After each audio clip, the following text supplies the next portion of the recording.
Hello, Professor. Hello, class. Going to give my speech from Patton's historical speech to the 3rd Infantry Division prior to the Allied invasion to France. George C. Scott, in the 1970 film Patton, made this probably one of the most famous inspirational and motivational speeches ever to military forces. However, that speech was very much edited for some foul language, which will be read in my speech, and as well as the length of time that his speech was given by George C. Scott in the Patton movie.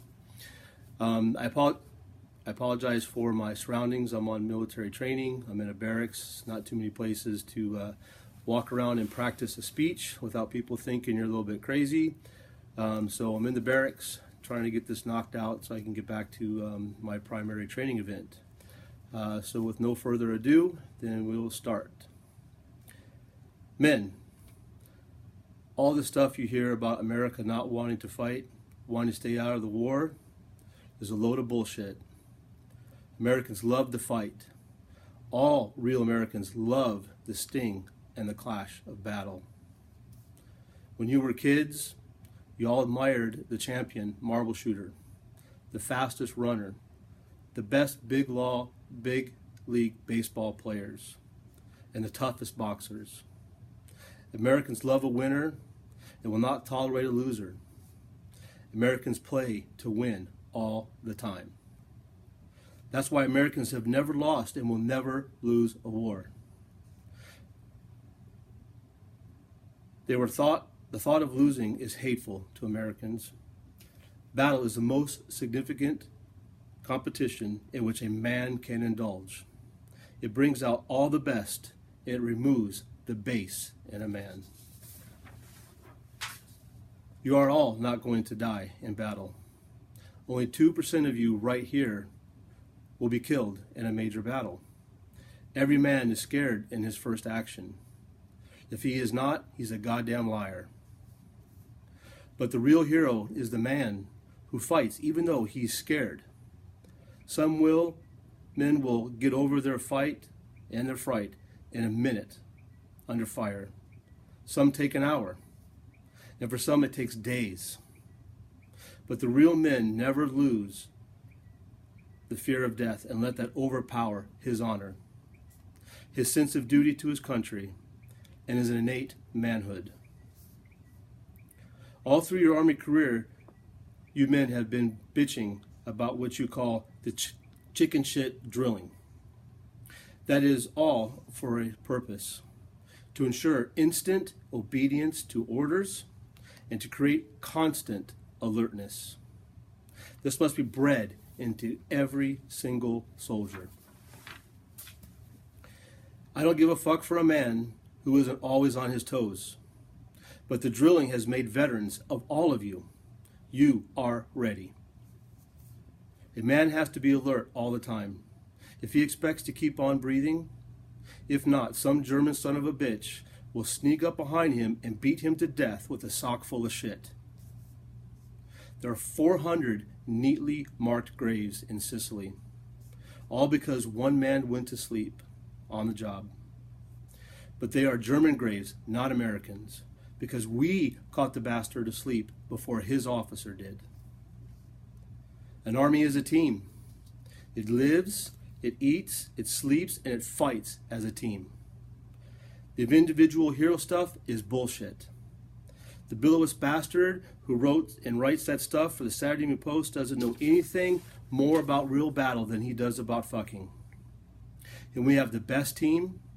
We have the finest food and equipment, the best spirit, and the best men in the world. Why, God, I actually pity those poor bastards that we're going to be going up against. All real heroes are not storybook combat fighters. Every single man in the Army plays a vital role. So don't ever, ever let up. Don't think that your job is unimportant. What if every truck driver decided that he didn't like the whine of the shells and turned yellow and jumped, heading into a ditch when they came down upon him? that cowardly bastard would say to himself, hell, they won't miss me, just one man in thousands? What if every man said that in battle? Where in the hell would we be then? Americans don't say that. Every man does his job. Every man is important. The ordnance men are needed to supply the guns. The quartermaster is needed to bring up food and clothes for us, because we're going where we are going. There isn't a hell of a lot to steal. Every last damn man in the mess hall, even the one that boils the water to keeping us from getting the GI shits, has an important job to do. Every man must think not only of himself, but think of his buddy fighting alongside him. We don't want yellow cowards in the army. They should be killed off like flies. If not, they will go back home after the war, those goddamn cowards, and breed more goddamn cowards. The brave men will breed more brave men. Kill off the goddamn cowards, and we'll have a nation of brave, fighting men. One of the bravest men I saw in the African campaign was on a telegraph pole in the midst of a furious fight while we were moving towards Tunis. I stopped and asked him what the hell he was doing up there, and he answered, "Fixing the wire, sir." I responded to him, "Isn't it a little unhealthy up there right now for you?" I asked. "Yes, sir," he responded, "but it's this goddamn wire that it's got to be fixed." I asked, "Don't those planes strafing the road bother you?" And he responded, "No, sir, but you sure as hell do." Now there's a real goddamn soldier, a real man, a man who devoted all he had to his duty. No matter how great the odds, no matter how seemingly insignificant his duty appeared at that time. And you should have seen the trucks on the road to Gabus. Those drivers were magnificent. All day, all night, they crawled along those son of a bitch roads, never stopping, never deviating, and from their course, their shells were bursting all around them. Many of our men drove over 40 hours consecutively. We got through on good old American guts. Those were not combat men, but they were soldiers with a job to do. They were part of a team. Without them, the fight would have been lost. Sure, we all want to go home. We want to get this war over with, but we can't win a war lying down. The quickest way to get over this is to get those bastards who started it. We want to get the hell over there and clean this goddamn thing up. And then get those purple pissing Japs on the way. The quicker they are whipped, the quicker we go home. The shortest way home is through Berlin and then Tokyo. So keep moving. And when we get to Berlin, I am personally going to shoot that paper-hanging son of a bitch, Hitler. When a man is lying in a shell hole, if he just stays there all day, a Bush will get him eventually. The hell with that. My men don't dig foxholes. Foxholes only slow up the offensive. Keep moving. We'll win this war, but we will win it by fighting and showing the Germans that we've got more guts than they ever will have.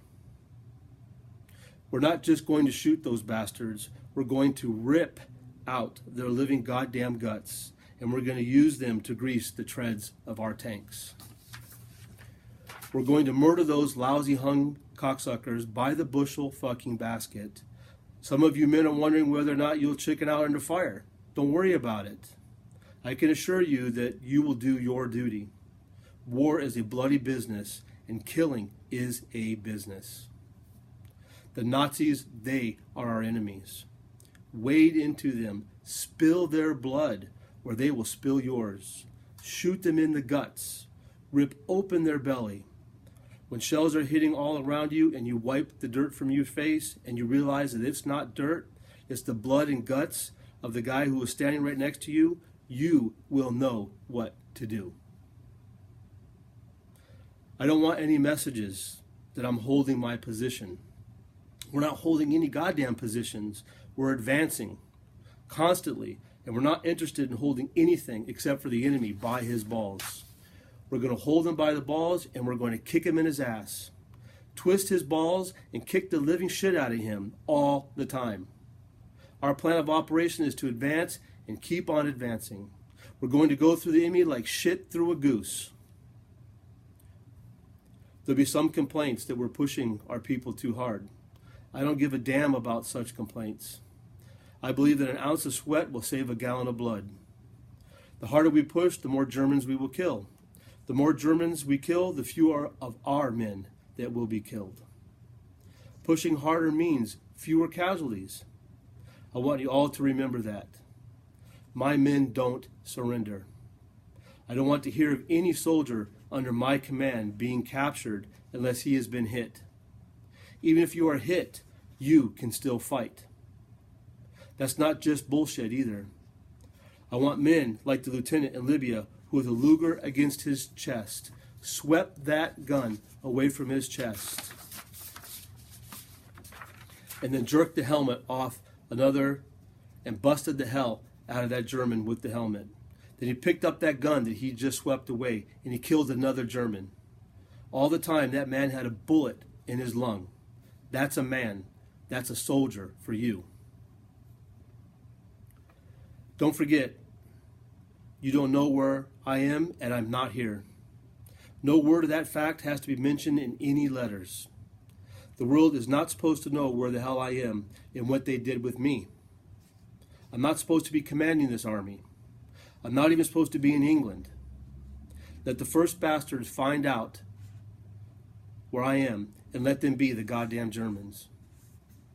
Someday, I want them to rise up in their piss-soaked hind legs and howl, "Ach!"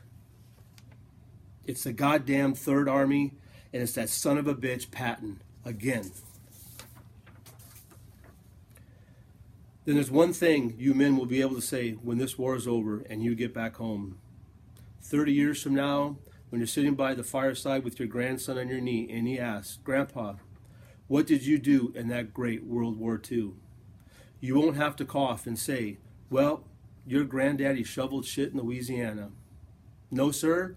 You will look him straight in the eye and you will say, "Son, your goddamn granddaddy rode with the great Third Army and that son of a bitch, George Patton." All right, you sons of bitches, you know how I feel.